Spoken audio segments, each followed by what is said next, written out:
Um, Good afternoon. Thank you, Right Honorable Madam Speaker. I would like to thank you for giving the people of Room East to comment on the budget statement that was made here by the Minister of Finance.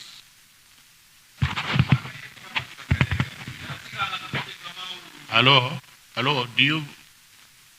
Am I properly heard? Not clear? Um, Madam Speaker, I would like to comment on 2 or 3 items that were clearly spelled out in the budget statement that was made by the Minister of Finance. I will dissect the statement.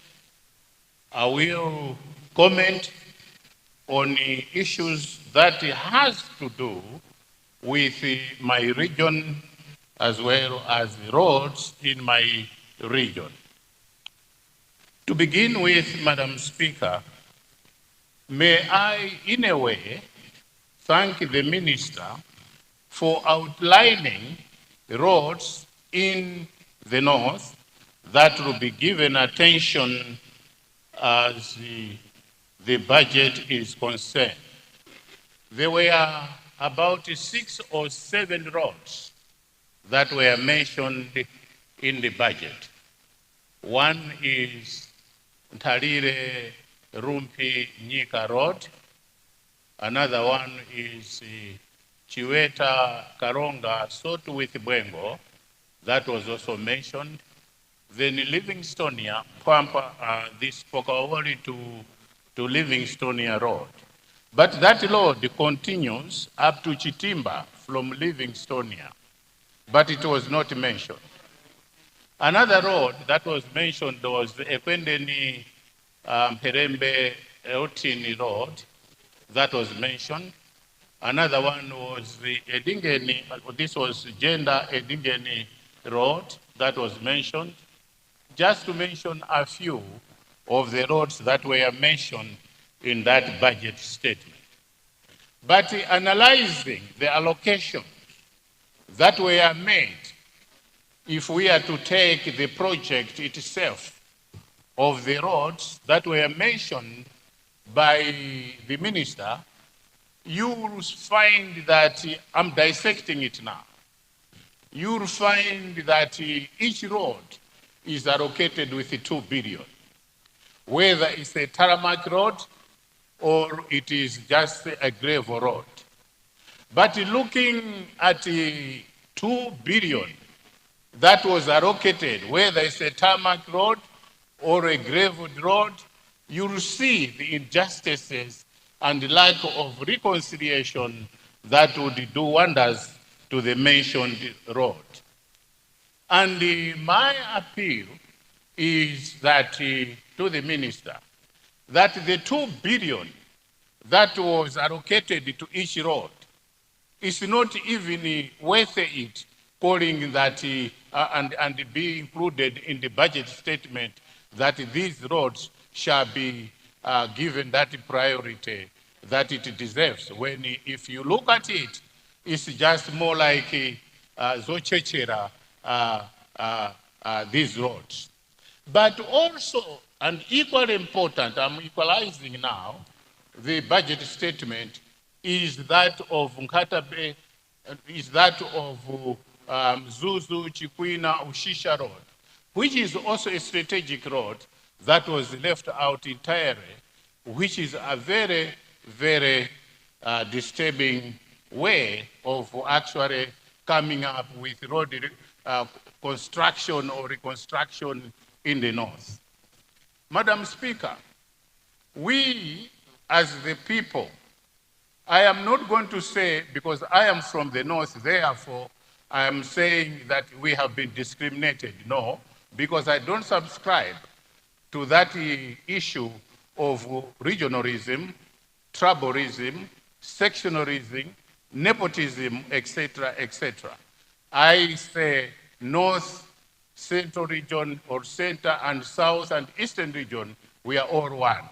So I am not going to go thus far, but my humble appeal is why can't we have a fair of what the roads in the North they are all about, Madam Speaker. Madam Speaker, equally important is the road from Mzimba, Kawere Mzimba, southeast. That road is also important, and it is left out completely. Another road that is left out is Tumbi, Mpompa, Usowoya, Mzumara Road. But if you look at Ilomba up to the border, 2 million is just a storm in a teacup, or I would say a drop in the ocean. Why can't we have a better way of coming up with roads or road projects in the North? That is, if a budget would look at this year, we'll do roads from North and Central region. This is budget allocation. You give a substantial amount of money. Then the other year, you say this is part of Central region, Eastern region, and Southern region. This is what we shall. I know if we can do this, and it's my humble appeal, we might go far than what is there, just trying to please that here 2 billion, there 2 billion. Because if you look at the sense of 2 billion, if you have to construct a road, a tarmac road, nowadays you are talking of 1.8 billion that would do 1 kilometer road. So 2 billion is just more like a drop in the ocean.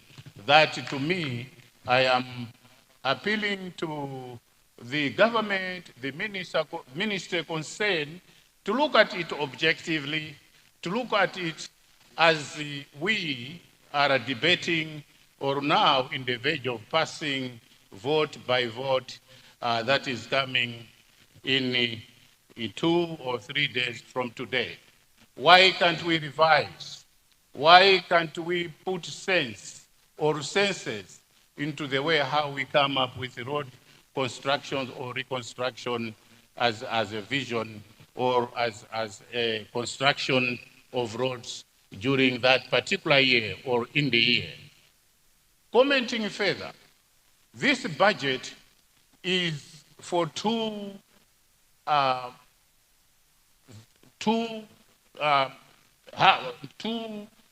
in halves.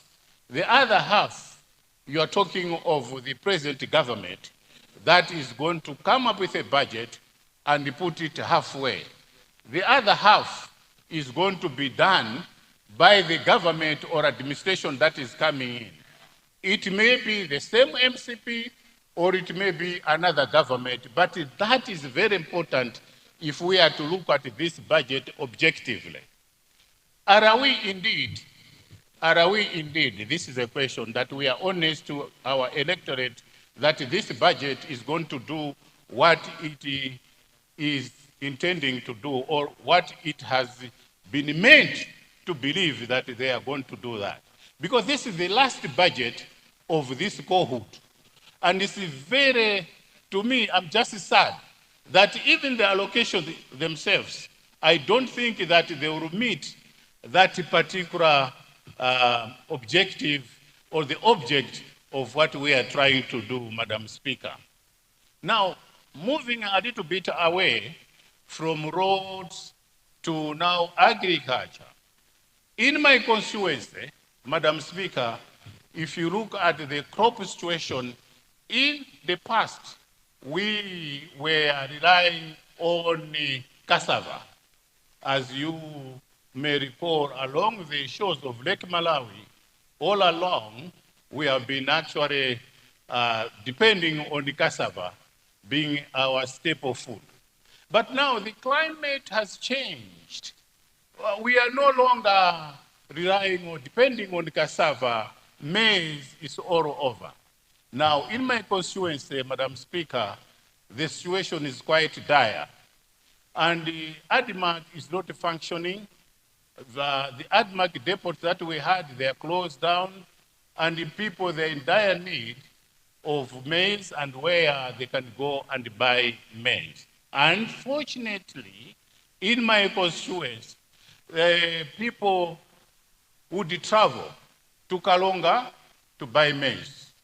Rumpi district, which is a 90-kilometer distance to buy maize. But why are we subjected to this condition when in the past we had ADMAC depots within the constituency that people could just walk over and do that? Like places like Chiweta had a depot, Jalawe had a depot, Zoo had a depot, Mlowe had a depot, Chombe had a depot, Chitimba had a depot, Charo too had a depot. Now, these depots, they are no longer functioning, and it is my humble appeal to the Minister of Agriculture to work out a plan so that we can rescue these people who are in dire need of maize and rescue them from a possible doom. Madam Speaker. Member for Rumpi East, you've actually exceeded your 10 minutes. Much obliged. I'm now about to wind up, Madam Speaker. The budget itself is about 8 trillion. A national debt is 16 point something, as per the Minister of Finance, that he told us that by 24 September last year, the national budget was 16 trillion. Now our national budget is 80 trillion. You can see the reconciliation there that is lacking. Are we indeed having a national budget with the national debt 16 trillion and the national debt 80 trillion? I don't think remarks, Honorable. That we have that budget. Anyway, Madam Speaker, Right Honorable Speaker, I wanted to see much more, but because my time has been eaten up, of which I appreciate by you listening, I therefore would like to say, Minister of Finance, please listen to my appeal. Thank you once again, Madam Speaker. Good afternoon. Thank you. Rumpi East, Blantyre City, South. Is it Southeast?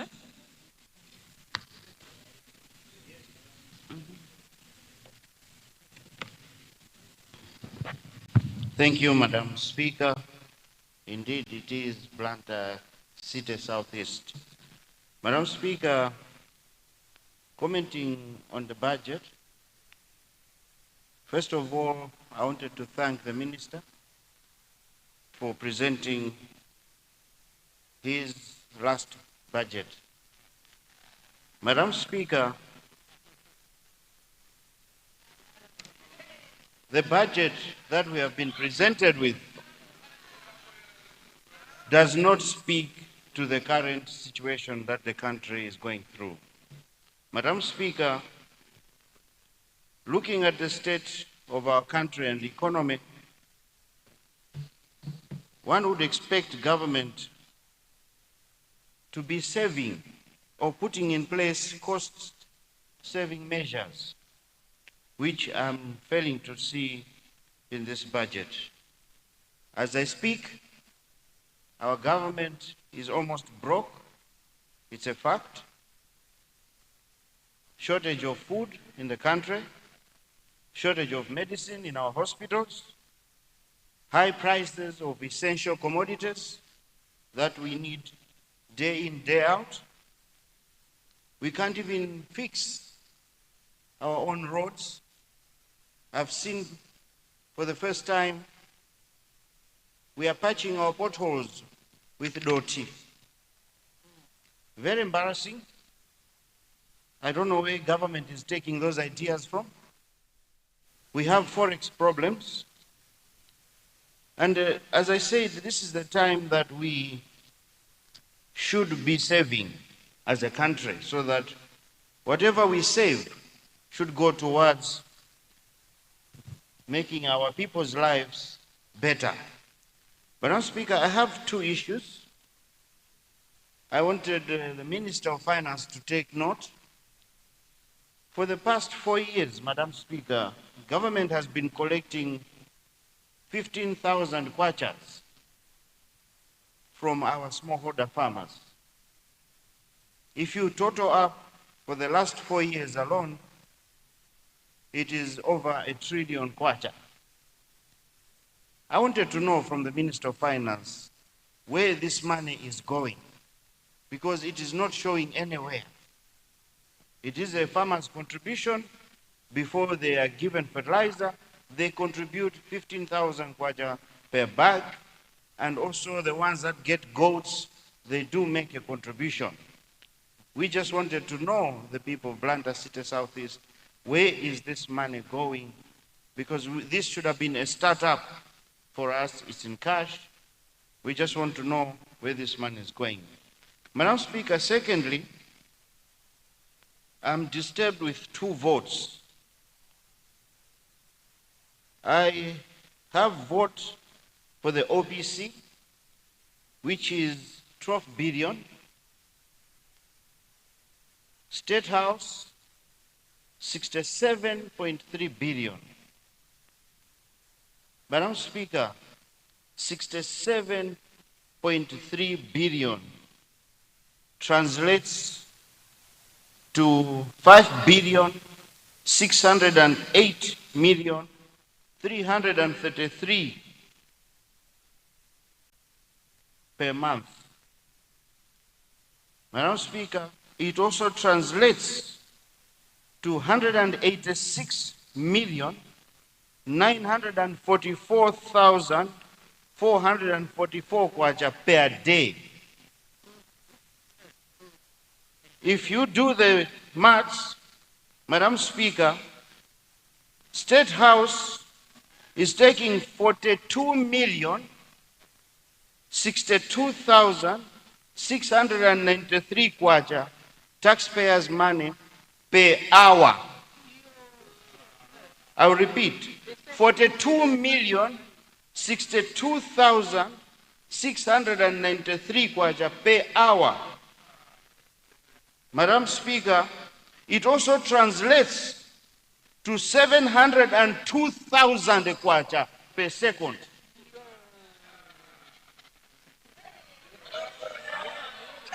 You can do your maths. It's in front of you. 702,000 Malawi kwacha as your clock ticks. 1 second, 2 seconds, 3 seconds. Every second, Madam Speaker, 702,000 kwacha taxpayers' money is being eaten by State House. Madam Speaker, I have just 2 questions.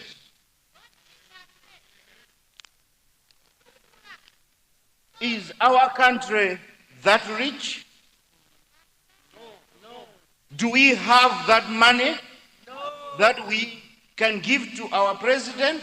702,000 per second? 67 billion kwacha, Madam Speaker? I think we need to answer that question as leaders. Is our country rich enough to sustain this? I thought as leadership, they should have taken lead in showing the people of Malawi that yes, we are feeling the pinch with you. We are feeling the pain with you. As your president, as I've always said, as a servant leadership, I will reduce we did it in DPP, Madam Speaker. Ministers were getting half salaries. None of them there can volunteer to even get his salary deducted. They are busy chewing people, taxpayers' money, but they cannot plan austerity measures, Madam Speaker.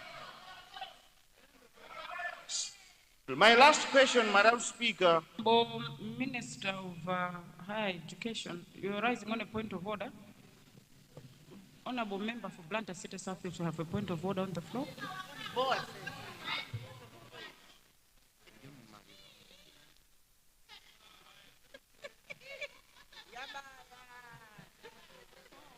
Yeah, thank you very much.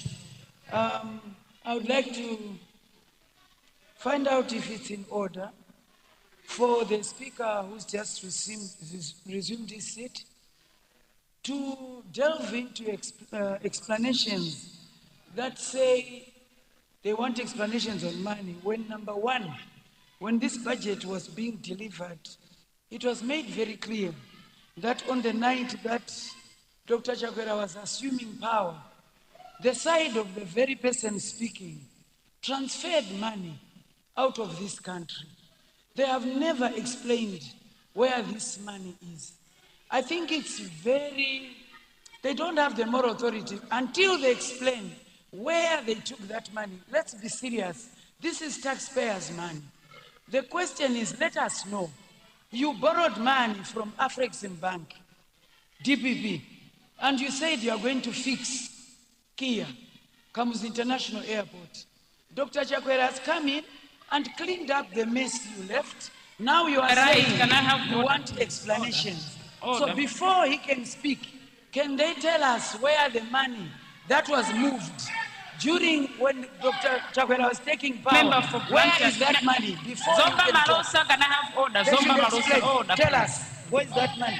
Otherwise, you are risking arrest. We want to know, where is our money as Malawians? Number one. Number two, we have spent money paying back the bills they left in health, in education. Honorable Minister. They mustn't sit here and Honorable say Minister. Honorable Minister, thank you. Thank you, Honorable Honorable Member for Blantyre City Southwest. You have the floor.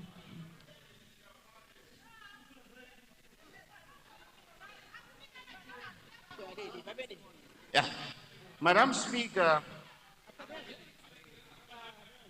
I was about to finish my statement, but let me respond. Madam Speaker, the likes of this honorable minister are the ones that have made President Chakwera's name go down in mud. First of all, let me school her, Madam Speaker, that a point of order is 1 minute.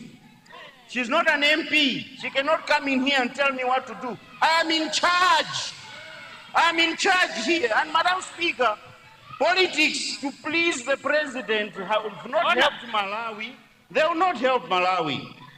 As I was concluding. Member for Blantyre City South. Yes. The honorable member and the minister is got the right to respond. She's a cabinet minister, so she can respond on the floor. So she's responding in her capacity as the honorable minister. Please. Thank you. Madam Speaker, I want you to rule on what she said. She said, I face an arrest. In her statement, you can rewind it. It's unanswered. She said, I face an arrest. I want her to explain what arrest is she talking about and who will she be arresting me as. I want to know. I don't take threats lightly, Madam Speaker. You can go to the Hansard. I want her to explain what wrong I have done to face an arrest coming from the honorable minister. My life is in danger, Madam Speaker. I want her to explain what wrong I've committed by responding to the budget as people of Blantyre City Southeast. I represent, she does not represent a constituency. She represents her maid at home and her kids. She does not represent a constituency. I am talking on behalf of my constituency, and I want her to explain, Madam Speaker, rule on this. She said it live, it's recorded, that I face an arrest. Please, Madam Speaker, I need an explanation. Thank you, Madam Speaker. Blantyre City Southeast, Honorable Minister, the claims by the Honorable Member that you said he is going to be arrested.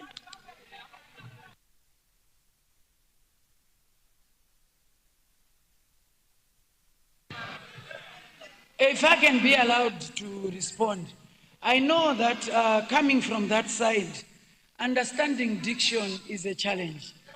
So you want to take me to school? Let me educate you. What I said, and you can replay, I said This is what the DPP does, and your side faces arrest if you do not explain. And I want to repeat, when people have stolen, they will be arrested. And we shall arrest them unapologetically. If you can't explain where the money went when Dr. Chagera was being sworn in, yes, Malawians are going to arrest you. I was talking about your side because your side is full of thieves, is full of killers, is full of people who don't know what they are doing. And I can give you proof for the money that went missing. Yes. Honorable Minister, yes, can you have order, please? Honorable members and Honorable Minister. Yes, Honorable Minister of Higher Education. I just wanted to confirm you use the word that they are thieves and killers. Yes, well, is that parliamentary, especially the, yes, sorry? No. Honorable members, I'm talking to the honorable ministers. Please resume your seat. I'm talking to the honorable minister. Yes, but I'm talking to the minister on the same matter.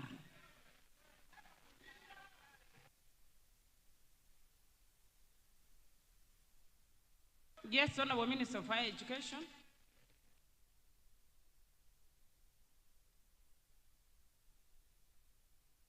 No. Honorable member, before I've given you the floor, before anybody has raised this issue, I've heard what she has said, so I'm asking to clarify if whether indeed she used the word thieves, because that is not permitted. So that's what I wanted to confirm with her. Okay, let me start by the word killers. During DPP, people with albinism were killed. They can refuse if they want. So, during that time, they were doing it. If they are saying I'm lying, let's go to the records. Since we got into power, those with albinism are very alive. So, if they want me to apologize for giving it a wrong name, let me say there are people whom during their time, people were being killed. So they are an administration that kills albinos. That's who they are. Let's talk about thieves. These people, during their time, money went missing, and they've not explained to Malawians. The roads they put are not working, and they're coming here to say they'll tell us what to do. No, we are Malawians. We are not going to be lied to. During their administration, people were being killed, people were dying. So you tell me who they are.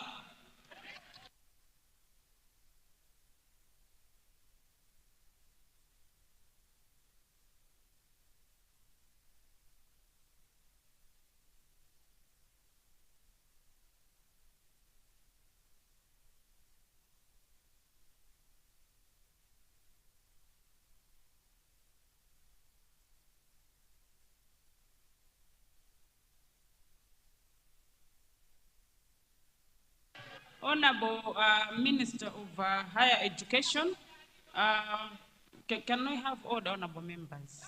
Yeah. Can I have order, honorable members? The Honorable Minister of Education, we always, when we're having debates, if that type of allegation is made, obviously the next question is for us to demand for evidence. If you want to put specific, so what I can demand from you with what you have said is bring us the evidence in my office to substantiate what you are alleging on the other side. Thank you.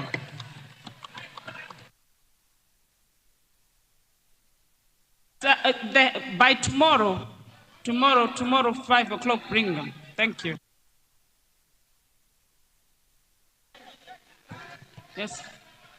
Honorable member, you want to respond on the same matter again? Blantyre City Southwest, I've already ruled. I don't think we should go back on the same matter. Thank you. Honorable member for Chair, why are you rising? But I've already done two more points of orders on the same matter. Sorry? One more point of order. Is it on the same matter? No, I'm asking, is it on the same matter or on a different matter? Sorry? If it's on the different matter, I'll give you, but if it's on the same matter, I'll cut you.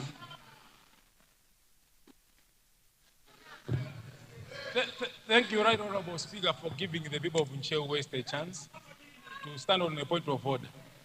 I just wanted to request you, Madam, that you should at least advise these ministers to desist degenerating this house. They must be the last persons to be bringing issues of killing each other right here. Otherwise, some of us were still in pain because of Chilangao. So that's not fair.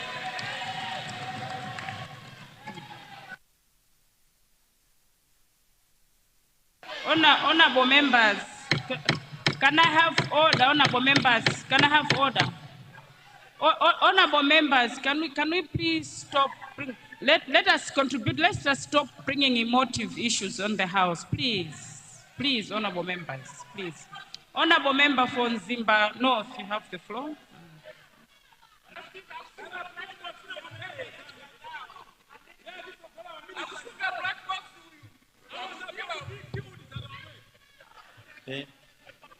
Thank you, Madam Speaker. Good afternoon. Order, so you can listen to Nzimba North in silence, please.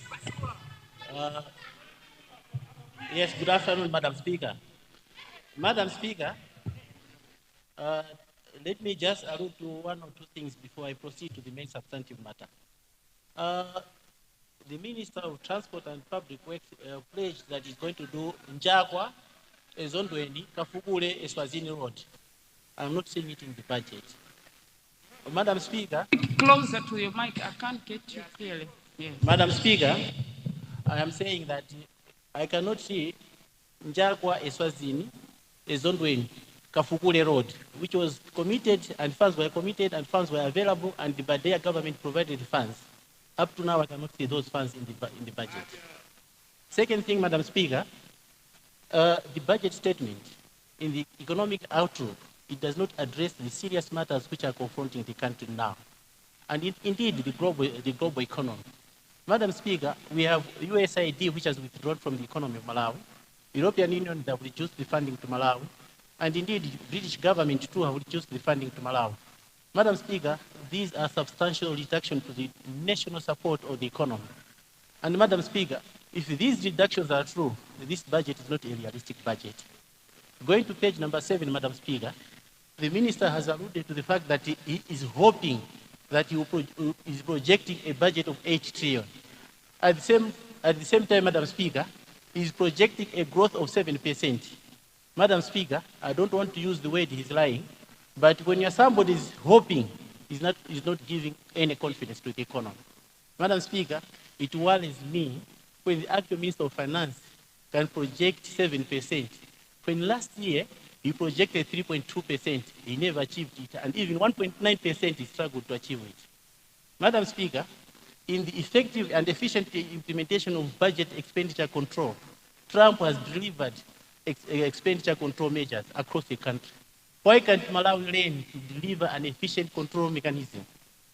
Pushing into the budget an integrated national financing INFF. Madam Speaker, an integrated national financing expenditure framework is not a government of Malawi Congress Party. Madam Speaker, this is a budget review which was done by South Chilima. And you never implemented it. Now you're seen as if you're cosmetically addressing that, as if you know what you want to do. Madam Speaker, you never did public forms. The public forms that were initiated by South Chilima report were nowhere driven or accepted by the government. But today you are saying you want to implement that. That is a lie. Madam Speaker, let me go and address the other issue. Article 4 of the IMF mandates this country to do some measures and others not to be done. When you see a government chasing forex in the streets, when you see government in the Ministry of Local Government allocating forex to vendors, when you look at administrative interventions into the forex management and monetary policy, Madam Speaker, Article 4 of the IMF, I don't know what you're going to answer when you're going to go for reviews. No wonder the Minister of Finance in the review at Washington. He was nowhere to be seen. He ran away from the review mission in November. He was absent. Only people from Reserve Bank were present. Equally, when the International Monetary Finance came here to see the banks, the commercial banks in Blantyre, the Minister of Finance also did not, he abandoned, he gave an excuse. When it was very important to address the Forex issue. Madam Speaker, we do not address monetary policy in the Ministry of Local Government. Equally in the Ministry of Finance, they are addressed at the Ministry at the Reserve Bank. That was wrong, and that is wrong.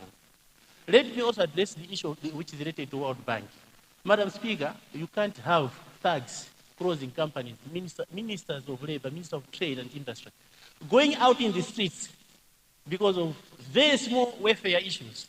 Madam Speaker, it gives the confidence of doing business in the wrong direction. And it gives the confidence of Malawi in a wrong direction. Any country like Malawi, which is not rated on the international market, it is based on the kind of doing business. And World Bank assesses that. And if you are threatening the long-term investment into this country, Madam Speaker, the economy of this country will not improve. You are threatening the short-term under IMF. You are equally threatening the long-term cost of doing business in Malawi. And you see, foreign direct investment will also not come. The little foreign direct investment that is in Malawi, Madam Speaker, is also being threatened by somebody who's just going to there to close toilets, to close companies because of very meager issues. Madam Speaker, I am worried because we have the opportunities of having Kairekera reopening, that is foreign direct investment. We have a very major investment in Kasia, Rutile.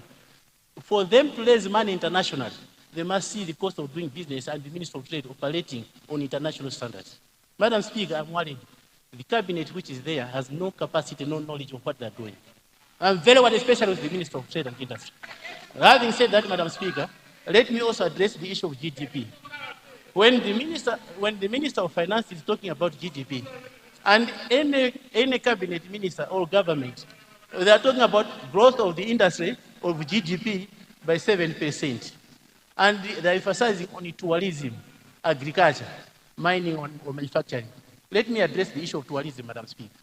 Madam Speaker, in Malawi, where is that tourism going to go? Even when Bushire, who is bringing tourism, is being threatened to go back to South Africa. How are you going to address the issue of tourism? The issue of tourism does not constitute the GDP of Malawi. The last time GDP of Malawi was constituted was in 2017. And you cannot attribute a GDP growth to tourism, which is not in your GDP. Madam Speaker, when are they going to produce a GDP assessment? This government has never had a GDP assessment. They don't even know what GDP is. They don't know where that GDP is coming from. They don't know even where the source of that GDP is coming from. Having said that, Madam Speaker, let me also go to the gross national income. Madam Speaker, the gross national income of any country is factored into people working in Malawi and people working outside. The gross investment in this country, most investments are from South Africa, from other countries. We have even in NICO, even in which other insurance company, or even Standard Bank. The amount of money and the dividends that is going out of Malawi is much heavier than the revenue which is coming into this country. Now, if you look at the inflation projection, the inflation projection minus the GNI, you will find that the local Honourable Minister, if you want a point of order, please indicate, because as it indicating here, I can't tell whether you want to contribute or you want a point of order. Yes, next time ask our clerks to show you how we want you to be doing it. You want a point of order. You have the floor, Honourable Minister. Madam Speaker. Honourable Member from Zimba North, there's a point of order from the Minister of Tourism. Very much, Madam Speaker. Is it in order, Madam Speaker, that the member who's just assumed the seat, resumed the seat, should insinuate that this country or this government doesn't even know or doesn't have a GDP or doesn't know the GDP? I'm standing on the point of order, Madam Speaker, because specifically that you had mentioned the Ministry of the tourism sector, a sector that I am presiding over. Madam Speaker, for the past 7, if it's not 8 years, the National Statistics Office has been saying that the contribution of tourism to the GDP has been at 6.7%. As a matter of fact, we in the sector have been disputing that. And Madam Speaker, that 6.7% was not declared by the Jaguera government. It was declared by the DPP government. And now, is it in order that the speaker should insinuate that maybe that was a lie? Maybe he should tell us if that was a lie, that tourism was contributing to 6.7%, because as far as we are concerned, I think we should be contributing more than 6.7%. So he should tell us if that is not true, and what is now the contribution to the GDP from tourism sector, because we do believe that tourism, Madam Speaker, is contributing to the GDP of this country. I so thank you, Madam Speaker. Very much, Honorable Minister of Tourism. Honorable Member from Zimba North, there's that clarification from the Honorable Minister.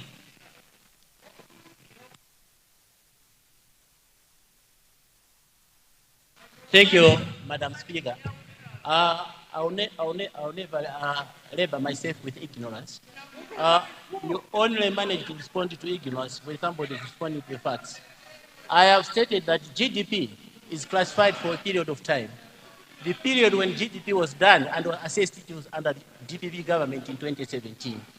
Even in that classification, the GDP did not include tourism. And now to reflect on a GDP which has that tourism, I'm laboring myself to explain it. It is up to the minister to bring the evidence in this country that there is GDP, which she knows. Otherwise, this country has no GDP, no GDP calculation, no GDP calculation. Having said that, Madam Speaker, let me also labor myself to explain a little bit. We are going into the tobacco season. Most of the farmers, Madam Speaker, are suffering. When we are doing the exchange rate at tobacco sales, the selling point of the tobacco is in dollars, but the exchange rate which the tobacco farmers are exchanging their money, it is way, way below the spread of the foreign exchange. And even lower, it seems like we are duping the farmers for the labor which they have gone into. Having said that, Madam Speaker, let me also just go straight to the point of inflation. Madam Speaker, the inflation currently is hovering around, I think, 24% in 2025. Madam Speaker, if you look at this inflation package, do we really have an inflation? Where is the source of this inflation? You will find that the source of this inflation, Madam Speaker, is coming from fiscal expansion policies, where the government keeps on expanding, at the same time monetary pressures. The monetary pressures where even you are selling even Forex to Kaunjika people. You are giving, Forex you are giving to Kaunjika people. Both foreign fiscal policy and monetary policy, when they are expanding, the inflation is way, way above. So this inflation figure which is here, I think it is just a made-up inflation. It's not a realistic inflation to the economy. No wonder, Madam Speaker, when we come in, when I was chatting with Professor Arthur Peter Mutharika in the next government, which we are going to struggle to bring the economy together, it will be very difficult to put a securitization model so that that securitization model can finance and bring the economy to stabilization. That stabilization policy, Madam, it will not be just as easy. When they're talking about fiscal stabilization, you cannot do that when you are actually printing money. We call it seigniorage. Printing money without the payment of IMF, printing money without productivity, that is what is killing money. And this government is printing money without a productive capacity. That is worse theft than any other form of theft the economy can produce. You can't just print banks of money in 5,000 kwacha without the consent of the Reserve Bank governor, without the consent of IMF, and even when we're under supervision. That is very, very dangerous, man. And they've printed more than 3-4 times. Even we have a date of printing money in South Africa, which is very, very dangerous, Madam Speaker. I am not aware, Madam Speaker, whether they have a fiscal space of how they are going to address foreign exchange. Madam Speaker, foreign exchange and the price stabilization. Member, consider winding up. There was a point of order which disturbed me, Yes, Madam. but remember you had already about 7+ minutes, and now you have 3 minutes, 21 seconds. So, yes. Madam Speaker, foreign exchange availability and foreign exchange management and managing demand should be coupled with supply side policies of foreign exchange supply. Madam Speaker, I am wondering whether this government has any measures to address this forex availability. I am saying this, Madam Speaker, even if you incentivize productivity related to exports, if you don't have an integrated framework of how you are going to do it, it's very difficult to do it. Given an example for the Northern region, the whole Northern region has only one production economy, which is Chibuku. All the other sectors are not productive. One industry, the whole northern region, and yet we have a minister of industry and trade. Only one industry, Chibuk. All industries have collapsed. Come to Lilongwe. All PTCs have collapsed. All ADMAC depots have collapsed. Madam Speaker, how are you going to address the rural economy to inject forex into the economy? It's very dangerous. No wonder shops now are getting vacuum. All the goods and services are not available. Finally, Madam Speaker, let me talk about debt sustainability. Madam Speaker, the level of debt in Malawi, which the minister has attributed to about 16 trillion, 8 trillion being local debt. Madam Speaker, that's not a correct information. We have quite a lot of arrears even at Parliament to pay those people who are giving us services. We have a lot of arrears in hospitals. We have a lot of arrears in road funds where contractors are not yet being paid. Even the toll gates that we collect between Blantyre and Lilongwe, there are so many potholes, contractors are not doing the job. Where is that money? Madam Speaker, this gives me an evidence that we're addressing the skeleton. The real problem is underneath the wound. I would love remarks, Honorable. One thing, Madam Speaker, I have two issues to address. There are certain issues that have happened. I understand, Madam Speaker, with no commitment to it. We have started operating and transacting again with SATA. And SATA has relocated to South Africa in Sandton. Is it true that we are buying again vehicles from SATA, which are 78 vehicles which are coming to Malawi? If that is the case, that is worrying some. The companies have just changed name, but they are the same companies of SATA, and the building is in South Africa. I can show you the building and where you are transacting. Specifically from Malawi, it is very, very dangerous to this economy. Finally, Madam Speaker, let's avoid moving with money. Remember, you've almost done 13 minutes. Thank you, Madam Speaker. Let me thank you for giving the people of Zimba North an opportunity to address this parliament. But very finally, Madam Speaker, let's avoid moving large sums of money in South Africa. South Africa is very dangerous, even if you are a minister. Thank you very much, Madam Speaker. Thank you. Minister of Finance, I've seen.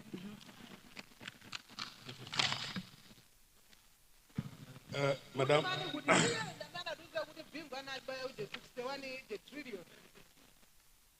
Madam Speaker.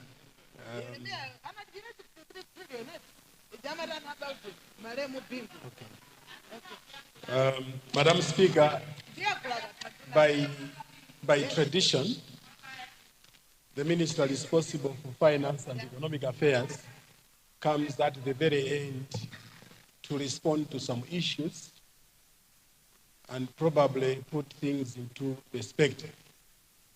And I was supposed to come when the debate comes to an end. But there are times, Madam Speaker, that a minister stands up, as I have done, just to provide prompt responses on issues that I think have been misrepresented. Allow me, Madam Speaker, to indicate that this government, but also this cabinet, is quite aware of what GDP is. And I would like also to make mention, Madam Speaker, that when I was presenting a budget statement in this very house, I quoted quite a number of factors, including the GDP. And I have quite a detailed response to him, which I wanted to give to this house, that I respect him very much. He's a seasoned quantity surveyor. But when it comes to issues of economics, I would really wish that we debate off the house, because this is a house of record, and whatever we say is recorded. Madam Speaker, Malawi's GDP in 2024 was 10.84 billion US dollars in nominal terms and 40.74 billion in purchasing power parity terms. This is on record, Madam Speaker. Madam Speaker, the GDP is the total value of goods produced and services provided in a country like ours during a one-year tenure or term.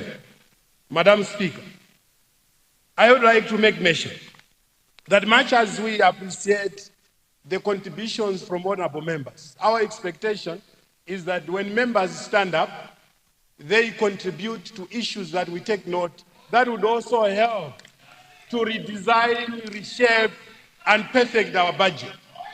We cannot just center much on criticism, Madam Speaker, without providing solutions. I wanted to conclude, Madam Speaker, by saying we have an integrated framework. He has mentioned something to do with,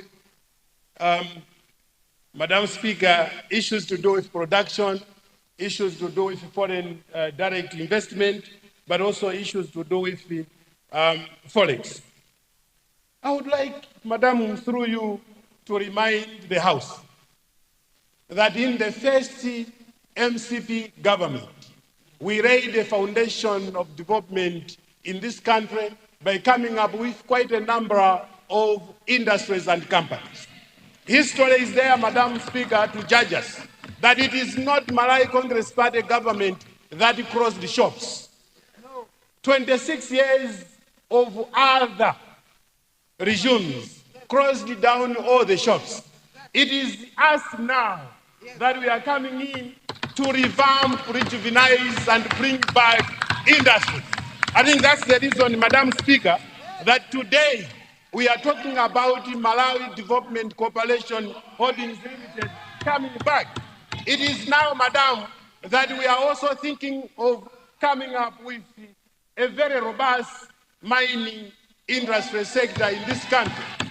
Madam Speaker, it is therefore naive if somebody stands up in this House and mislead the House.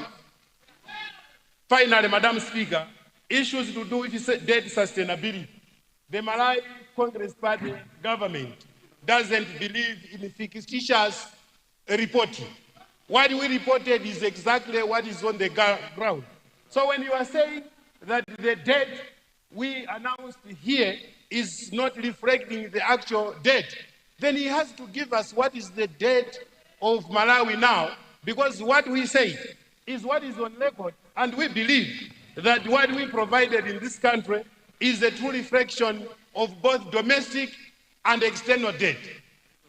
For your information, Madam Speaker, as I sit down, we are doing debt negotiations, and our debtors are responding positively, and very soon, Malawi is going to recover, and recover to the dismay of many people who are doubting that Malawi's economy will discover. Thank you, Madam Speaker.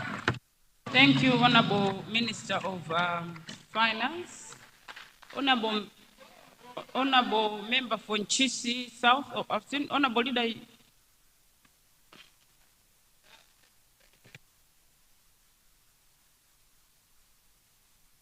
Honorable Leader, proceed.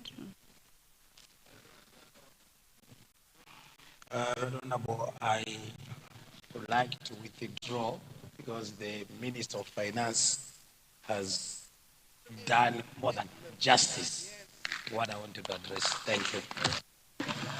Nchisi South, then Dedza,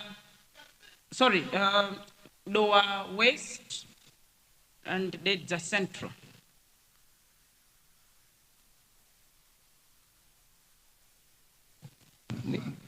Thank you very much, Madam Speaker. Let me thank you this afternoon for giving Nchisi South a chance to make a contribution, or rather debate, on the budget, which was ably presented in here by my brother, Minister of Finance. But before I actually make some comments about the budget, let me actually say this as my preamble. Madam Speaker, in the book of Genesis, when Moses was strongly, in the book of Genesis, when Moses was directed, or rather ordered by God to deliver the Israelites from the bondage of the Egyptians, Moses actually told God to say, I cannot manage that task. And one of the main reasons that Moses gave God the Almighty was that I am not fluent in speaking. I do stammer. But Moses did not know that to God, that was one of the strengths of Moses in order to deliver the Israelites from Egypt to Canaan. What am I trying to say, Madam Speaker? God actually appoints leaders to lead during a particular time because himself, God, knows that this particular time can be best led by this leader. The example is this country, if it was being led by a president who was noisy and talkative, we could have all perished. If this country during this very difficult period of time was led by some presidents who actually say or go and eat grasshoppers and so on and so forth, definitely Malawi nation could have been eaten up alive. But God actually chose Dr. Lazarus McCarthy Chakwera to lead us during these very difficult times because God knows that Dr. Lazarus McCarthy Chakwera only speaks when it is necessary to speak. Madam Speaker, we have a great leader in Dr. Lazarus McCarthy Chakwera. He has steered this ship through very, very, very difficult times. Everyone in here knows what Malawi as a country have gone through over the past 4 years. Madam Speaker, having said that in my preamble. For Nchisi South, there's a point of order from Zomba Malosa. Thank you so much, Madam Speaker, for giving people of Zomba Malosa a point of order on the honorable member that has just resumed his seat. In his contribution, he's talking about a leader who said, let go grasshoppers. But now, Madam Speaker, what is not in order for me is people in Eastern region, they are eating chitedze. Not just a leader telling them to go and eat grasshopper, but they're eating chitedze. The chitedze, you know, that one that scratches. So is it really in order that this honorable member should be differentiating these two leaders? At least the other one just talked. But this one, his own leader is letting Malawians eat chitedze. Is it in order, Madam Speaker? Thank you. Thank you, Zomba Central. I think that's what maybe if you wish, put it in your own contribution, because he's putting it as his own contribution. But you can put as your contribution. But for me to rule whether he's right or wrong might not be right. Thank you very much, Madam Speaker. Actually, it's a waste of time for me to respond to her remarks. I have a lot of business to do right here. Madam Speaker, coming to the substantive debate on the about the budget, let me start by actually saying something about the agriculture sector. Madam Speaker, I'm very, very happy to see in the statement by the Minister of Finance that in this sector there is an amount which will actually be used on irrigation. And I'm happy that this time the amount allocated to irrigation is very, very reasonable. As a country, this is the route we have to take. We have to actually stop solely depending on rain-fed agriculture, because as we are talking now with the climate change issues, we are finding it difficult, very, very difficult to actually harvest enough for this nation by actually depending on rain-fed agriculture. This is why I would like to thank the minister for actually having put a very big chunk on the irrigation side. Madam Speaker, this will actually help us as a country to start feeding ourselves. Because, Madam Speaker, you cannot talk about any development if you are not feeding yourself as a country. Food security is the basis of all development in any country. I usually mention China, which actually started by feeding themselves. Then, after that, they went industrialization. Malawi should take the same route. Madam Speaker, on the same irrigation, I'm so happy to actually mention that the Shire Valley Transformation Project, which our committee visited, is actually going on very well. Why have I made it a point for me to mention it this time around? There was a public rally in the Lower Shire where a certain party gathered, and they were saying Shire Valley Transformation Project is no longer moving forward. The donors have withdrawn. That's not true. We went there. World Bank is full throttle, continuing to actually fund this project. And for your information, Madam Speaker, phase 1 of Shire Valley Transformation Project is at 98%.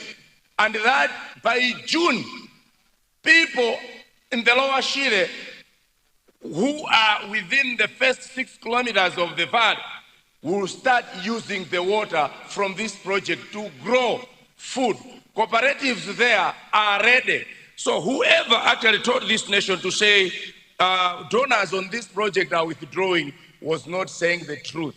And I do believe that from this statement, Malawians have known the truth, because I'm not only talking about it from hearing from somebody, but it is from a very, very informed position where we made officials from this project.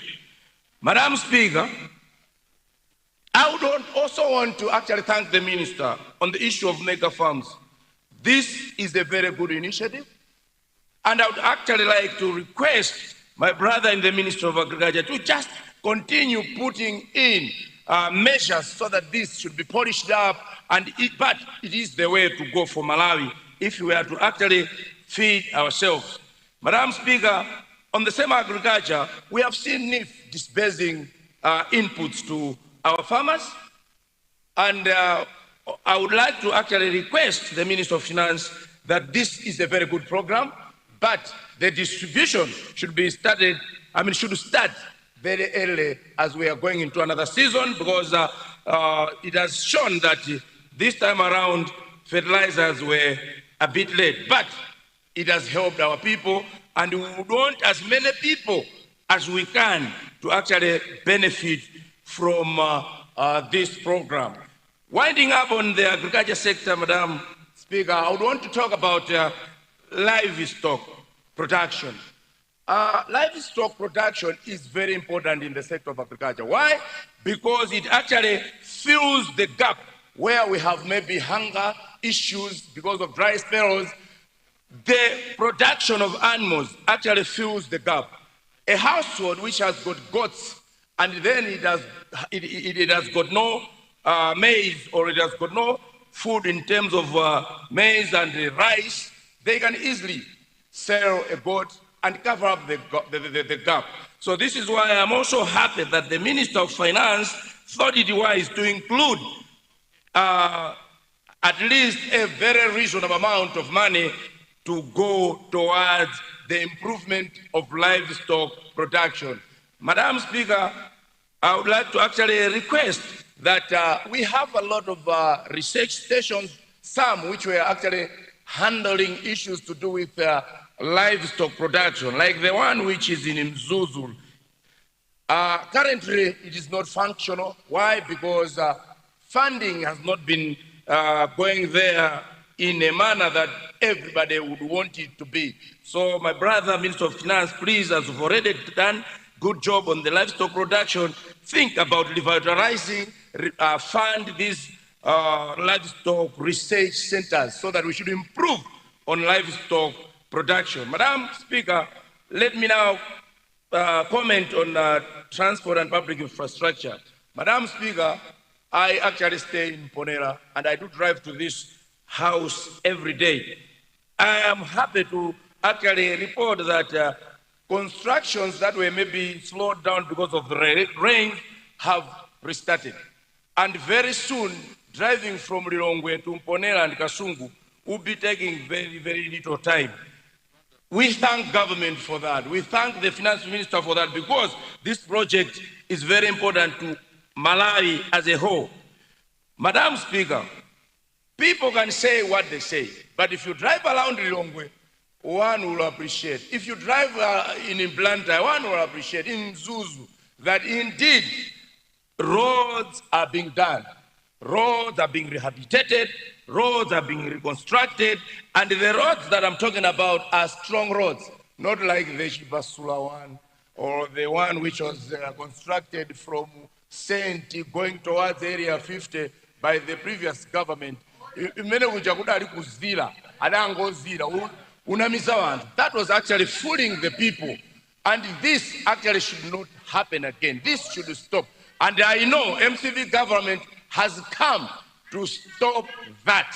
It is very, very pathetic to drive along the roads which actually were constructed by the previous government. The road from St. Area 50, the road from Chidzanja going towards Chipasula. I mean, when you are doing things, sometimes you have to think to say, yes, we are stealing, but what if we are caught? What are we going to tell Malawians? This is very bad. This is pure stealing the taxpayers' money from Malawians. I actually am happy that the roads that are being constructed right now are very strong. Madam Speaker, on the transport and public infrastructure still, I will actually not have done my job if I don't mention about Nchisi, Malomo, Nchisi, Dzaleka Road. Madam Speaker, let me thank this government that the contractor has been identified. And before making this speech, Madam Speaker, I was in touch with the consultant. And the consultant has assured me that I should tell the nation and people of Nchisi that the contractor will be on site on 1st April to start construction of this road from Malomo passing through Nchisi to Dzaleka. We say thank you, the Chakwera-led government. Madam Speaker, consider winding up. This is the road which is at the heart of people of Nchisi, the people of Malomo, the people of Mwangala. This road is at their hearts, and people of Nchisi will be very happy to hear what I have spoken here today about this road. And the contractor has also been told that apart from mobilizing, he should also do maintenance in some parts which have been damaged because of the rain. Thank you very much, President Dr. Lazarus Chakwera. In conclusion, Madam Speaker, let me thank the Minister of Finance for bringing in a budget which is comprehensive and people-centered. This is why you will find out that some quarters are not happy with this budget. And they will try to punch in holes just to actually lose to make our finance minister lose direction. But he will not, for he is set to deliver on this budget. Chakwera is set to deliver on this budget. Member, ukagenda ukamvakalira walira ndiye kuti ameneyo kamukhudza nkake chifukwa kaulira ndi budget iyi. Madam Speaker, I thank you. Thank you, Honorable Member for Nchisi South. Chitipa East, what has gone out of order? Good afternoon, Madam Speaker. I was just wondering if something better can be done on the acoustic. It's literally noise. It's destroying the ears. Thank you. I think our technicians should take note that it's gone much louder and it's got a bit of echo. So they need to be working on that. So, honorable members, it is 19 minutes to 4. I'll now suspend proceedings for health break. Immediately we come back, there was Honorable Member for Lower West, Dedza Central, who I had already recognized. And before I do that, we have visitors in the visitors gallery. These are members of St. Joseph Choir, coming from Roman Catholic Church, Maria Mtandizi in Intandire, and they are visitors for Honorable Commissioner George Zulu, Lilongwe City West. Akwaya mwachoka ku Mtandire, imirirani tukulandireni, takulandirani. Takulandirani kunyumba yenu ya Malamulo, zikomo kwambiri. Honorable members, I now suspend proceedings for health break. We shall resume sitting at 4:15. House suspended.